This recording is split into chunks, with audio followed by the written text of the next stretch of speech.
When we were at Edale at the beginning of the walk, which was 9 days ago now, I was rather rushed in the square. There were 2 DV parties, a delivery lorry, people parking where they shouldn't do, including us.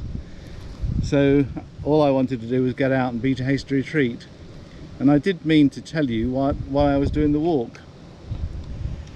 In 1967, a colleague of mine, Ian, and I did the walk. We were 17, we backpacked with fairly fundamental equipment. We had 1 roll of film in the camera, that's all I could afford. 36 shillings the roll of film cost, including processing, because it was slides. And I could only take 36 photos. And what I wanted to do this time was to take lots of photos and recreate some of the photos I took before. Then last winter I saw 2 or 3 programs with Shanaz, can't remember her second name, Shanaz, and then there was a series called Winter Walks where people took GoPros with them and describe what they saw. So I thought I'd try and do the same thing here. And I don't expect to be as good as the other people who did it. And if you watch it and enjoy it, that's fine. But I shall certainly watch it and enjoy it later on. I had fond visions of getting it all edited each day. But after the first day I was so shattered that wasn't possible. So I'm over a week behind, and I've just got the first one done, and I realised I hadn't done this introduction. So this introduction will go on the beginning of the film, and I'll try and get it on YouTube as soon as I can. If you enjoy it, thanks very much. So here is the first photo from 1967, and this is 2021. Okay, I'm taking this photo and I'm walking out of the village because it's quite early. So I've just left Edale, a bit chaotic in the middle. So I took my photo in front of the sign and just carried on up here. But I just managed to be 2 minutes behind a DV party,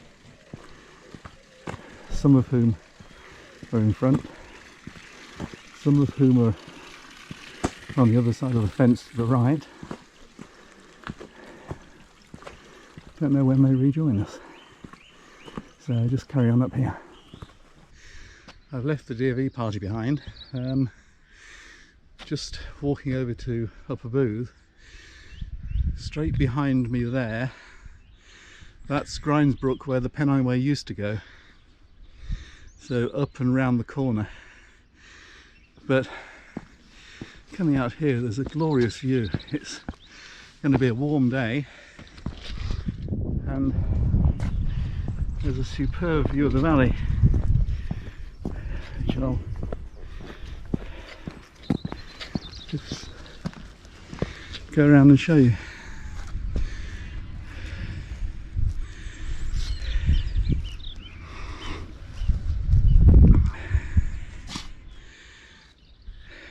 Okay, so we'll get on.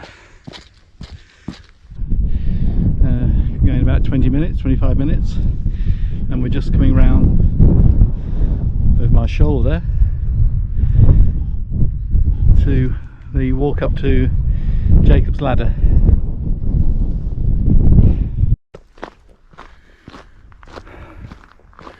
It's a gorgeous day, just a bit hot. It's 9:15 in the morning and I'm already soaked with sweat. I spent the last fortnight preparing all my cold weather gear because in Cornwall it's been absolutely freezing. as soon as I get here, it's about 18 at the moment, due to go up to 23 later on today.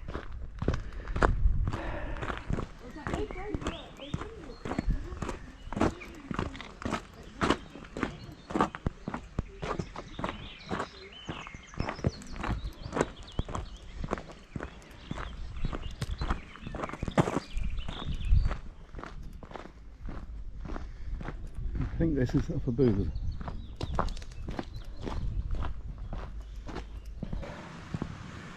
Just coming up to the Hackhorse Bridge at the start of Jacob's Ladder.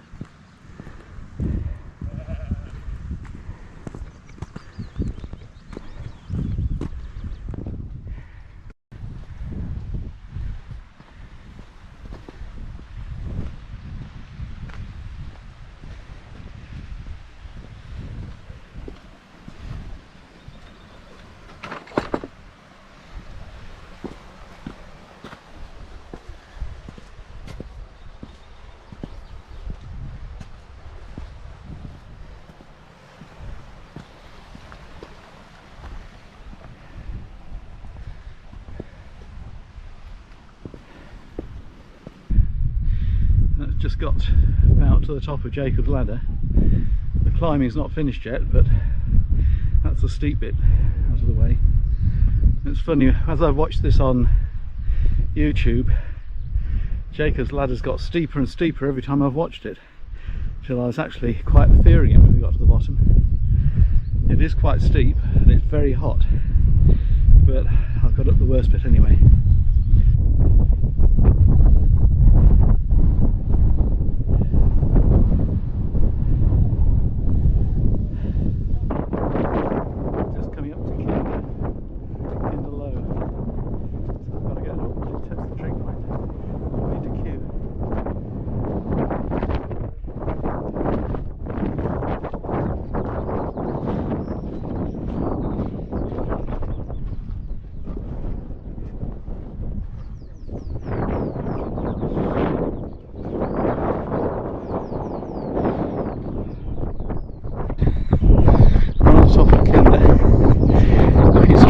It's down to Kinder Downfall, hidden in the fold of the ground. I think that's Bleak Low behind it, so I'm going to go right along that edge in front there and then down to gradually working my way around to the Downfall, which is over my shoulder there. Very windy, so I'm not going to say very much.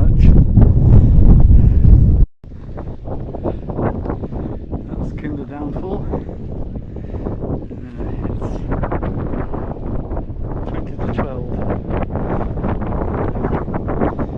This is the famous place where if the wind's in the opposite direction, the waterfalls, or the spray from the waterfall flows up over the top. And if you happen to be passing at the top, you get soaked through to the skin. There's hardly any water going down at the moment. You're going down there, that's Kinder Reservoir, and the little pool in front of it is Mermaid's Pool. Following down the valley from Kinder Reservoir, we used to camp there when we were at Shropshire, so we used to come up here, bring the boys and camp in a campsite below the reservoir, down the valley from there. So I left the Downfall half an hour ago, working my way around the edge to fall down to the top of Williams Clough. All the height I gained on Jacob's Ladder is now going to disappear. So we've reached the end of Kinder now. We've got to go down that path, down to the middle, up the far side, and right the way on the skyline.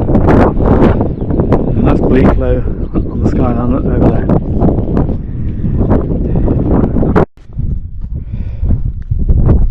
I'm just starting the a downhill bit that everybody says kills your knees. It is quite steep. I should film this first bit. I think the camera might go away after that until I get to the bottom.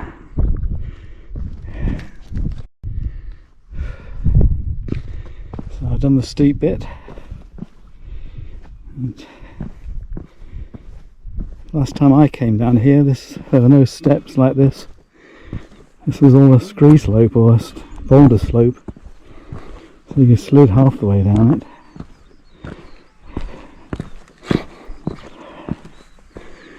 In the bottom ahead there's where the paths cross. To my right there's Aship Clough, and that's where on our first Pennine Way trip we spent the night camped down in Aship Clough. And the other way is Williams Clough, goes down to Hayfield Reservoir.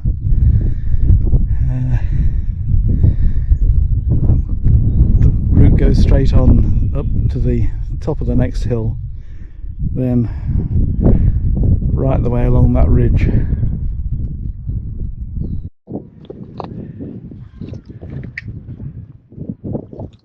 Okay, so I'm here where the path from Aship Clough crosses the Pennine Way. I just go down that hill there. That's the back end of Kinder, or the western edge of Kinder. Behind me is Williams Clough that goes down to Hayfield. And back up that way is the Pennine Way. Most amazing views up here. So that way is Glossop, around there. In the foreground is Featherbed Moss, behind that is Bleaklow, Aship Clough, the valley there, north edge of Kinder Scout, the western bit of Kinder Scout I've just been there.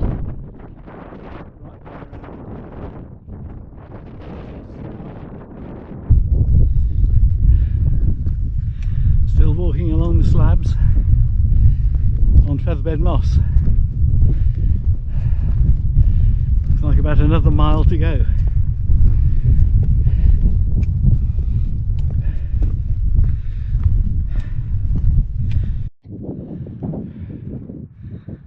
The northern edge of Kinder is looking superb.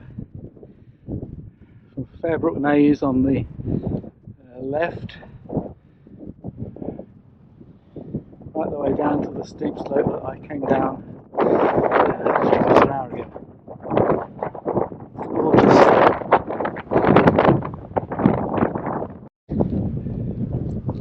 It's still on the slabs. But I can see the Snake Road 10 minutes ahead.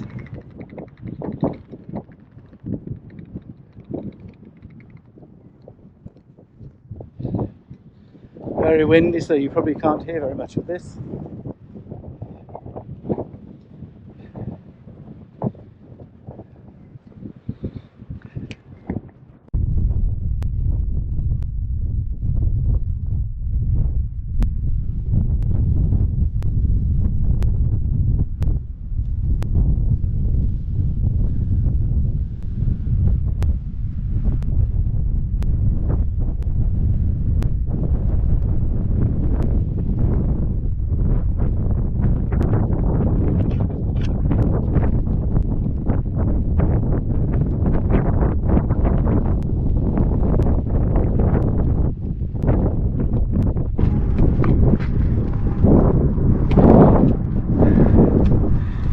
End of this bit of slabs.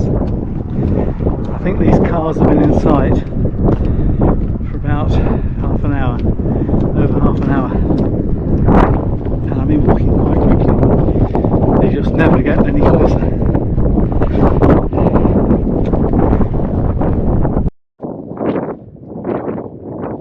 Still don't get any closer. The Pennine Way goes straight on opposite side of the road. There's higher shelf stones on the skyline, and Bleak Low somewhere over the top,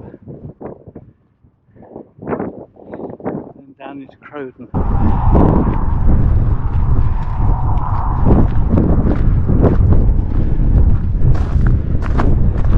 And heading up onto Bleak Low.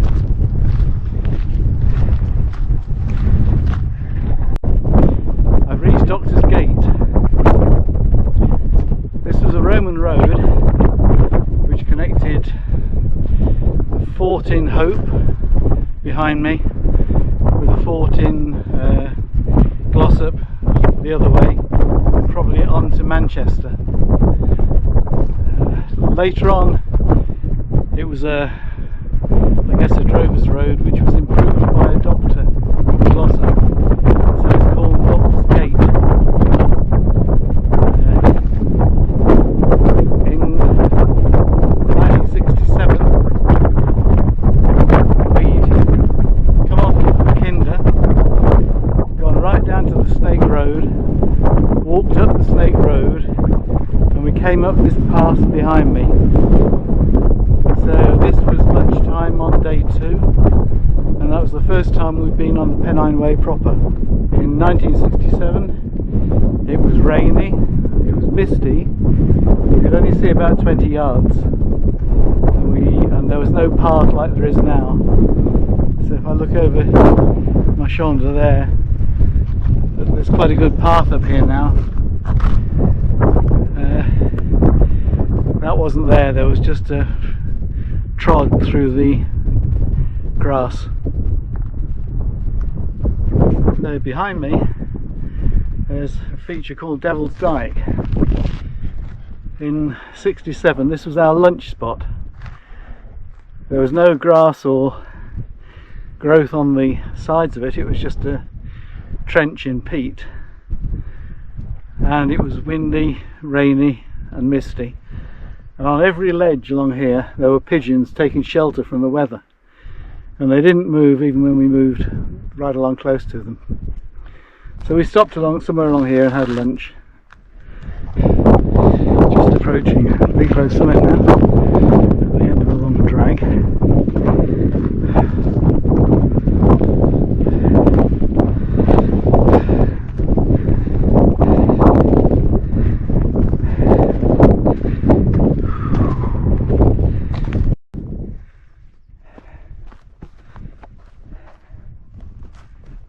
Just wasted half an hour because I lost the path. I had to go back to find it again. And when I did find it, it was only about 10 metres away from where I'd lost it. 20 metres.